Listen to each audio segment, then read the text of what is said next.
हमें ज्ञान दिया। कितने दिन तक ये यज्ञ चला? कितने ब्राह्मण थे? ये यज्ञ हमारा 10 दिन तक चला। इसमें 7 ब्राह्मण थे।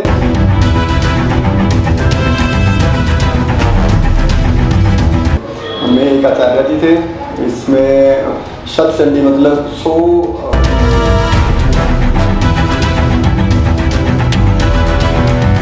हमने पहले भागवत की कथा रखवाई थी। तो भागवत की कथा होती है पितरों के लिए।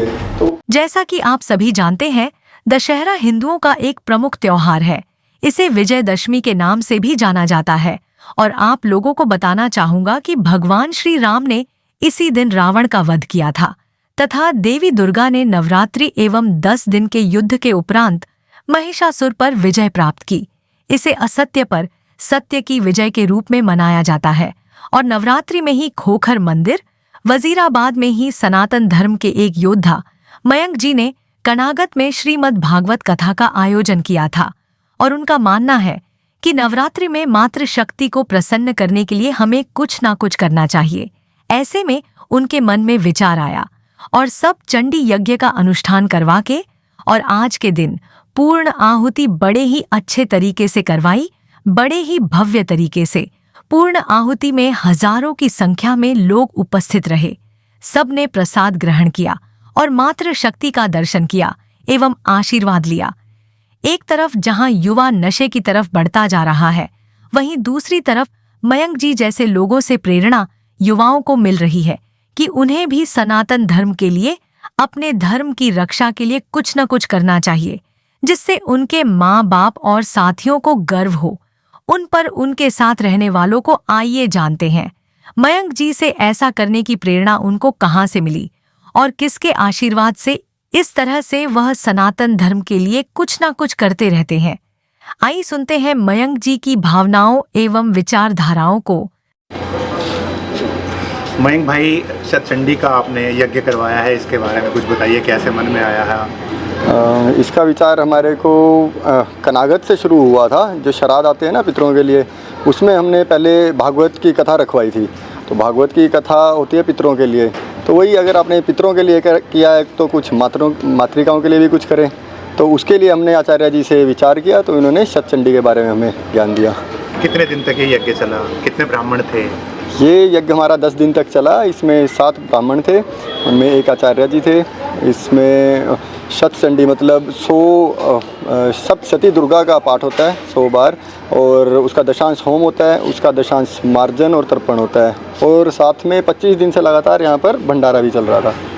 मयंक जी, आप युवा हैं, कैसे प्रेरणा मिलती है आपको ये सब करने के लिए? भविष्य में तो खैर आप करते ही रहेंगे, भूतकाल में भी आप ऐसे बहुत सारे कार्य करते रहे जी। इसके तो प्रेरणा स्रोत हैं हमारे गुरु महाराज। जो संत समाज है ना, हमारा संत समाज हो गया, हमारे ब्राह्मण हो गए, ये बहुत बड़ा एक एनर्जी सोर्स है, एक ट्रांसफार्म है ये। आप जब जैसे ट्रांसफॉर्म के पास जाते हो, जब आपको इलेक्ट्रिसिटी चाहिए होती है तो वहाँ से आपको सप्लाई मिलती रहती है। सेम लाइक दैट यहाँ पे आप संतों के पास जाओ, ब्राह्मणों के पास जाओ, आपको सनातन की ऊर्जा मिलती रहेगी। आगे क्या कुछ अब भविष्य में आने वाले दिनों में क्या कुछ करने वाले हैं? जैसे आपने महारुद्रा का भी अभिषेक करवाया था जी, अभी आगे क्या कुछ प्रोग्राम है आपका? अभी हमने एक ज़मीन ली है कुरुक्षेत्र की धरती पर, वहाँ पर हम गौशाला और अनाथ आश्रम का निर्माण करवा रहे हैं, और यहाँ पर भी अब आगे गायत्री का यज्ञ करवाने का हमारा विचार बन रहा है आचार्य जी के निर्देश में, और गुरु जी की कृपा से हम वो भी संपूर्ण करवाएंगे। ठीक है। आज दशहरा है, दशहरे पे क्या? दशहरे पे हम ये कहना चाहेंगे कि मतलब विद्वान ब्राह्मण रावण थे, उनकी याद में कह सकते हो आप, या फिर राम जी उस दिन विजय पाकर आए थे अपनी सीता को लेकर के वापस, उसकी याद में इसको त्यौहार को मनाया जाता है। हम तो दोनों पक्ष में बात करेंगे, क्योंकि वो नारायण के थे और ये ब्राह्मण थे, ये हमारे पूर्वज हैं, ये भी हमारे लिए पूजनीय है। ठीक है। और नारायण भी पूजनीय है। आचार्य जी, मयंक शर्मा जैसे युवा जब सनातन धर्म का परचम लहराते हैं, कैसा महसूस करते हैं? आप स्पेशल हरिद्वार से प्रोग्राम पहुंचे हैं। जी, आजकल की युवा पीढ़ी को देखते हुए इनकी भक्ति जैसा ये पूजन में इनका आस्था है, वह भी महानगर के अंदर में इस प्रकार मिलता नहीं है। किसी के पास धन है, किसी के पास समय है, पर इनके पास में सब कुछ है।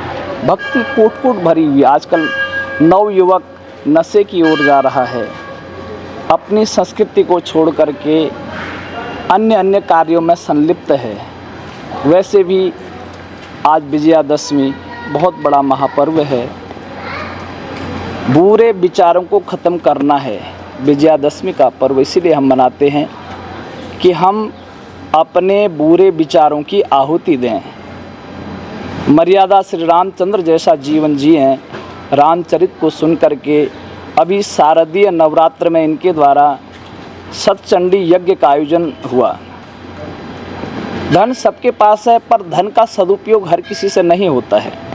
कई लोग विदेशों में घूमने जा रहे हैं या दूसरे कार्यों में संलिप्त हो रहे हैं, पर अपनी संस्कृति से जुड़े रहना, देवताओं के प्रति अपनी आस्था बनाए रखना, सनातन को जागरूक करना, ये विशेष कोई व्यक्ति होते हैं, परमात्मा के द्वारा नियुक्त किए जाते हैं। उनको ही ऐसा कर्म करने का सौभाग्य प्राप्त होता है। ठीक है।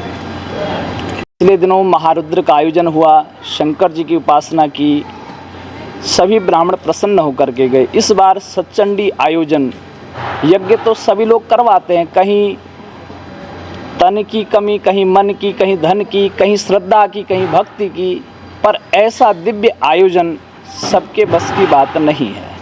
बहुत बिरले ही होते हैं जो यज्ञ को सही तरीके से संपन्न करा सकते हैं। यज्ञ में छोटी छोटी चीज़ें हम स्वतः ही देखते हैं, कई बारी हम ही उग्र हो जाते हैं, पर इनको देखा कि वाकई यज्ञ करवाने के लिए यही आत्मबल की आवश्यकता है। और परमात्मा नियुक्त करता है ऐसे जिनके गुरु हैं, जिनके माध्यम से, जिनके संसर्ग से चल रहे हैं। भगवती महामाई निश्चित इनकी मनोकामना पूर्ण करे, ऐसा आशीर्वाद है। सभी लोग सुखी रहें, संपन्न रहें, अपने बुरे विचारों की आहुति दें, यही हम कामना करते हैं। ठीक है।